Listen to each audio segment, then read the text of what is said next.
యూట్యూబ్లో అప్లోడ్ చేయొచ్చు అంతే. ఎక్కడ రైనా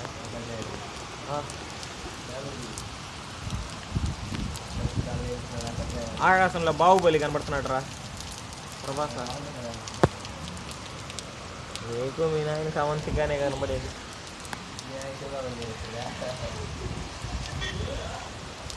మీ నాయన చెరువులో చూసుకొని పచ్చబొట్టేసాడా?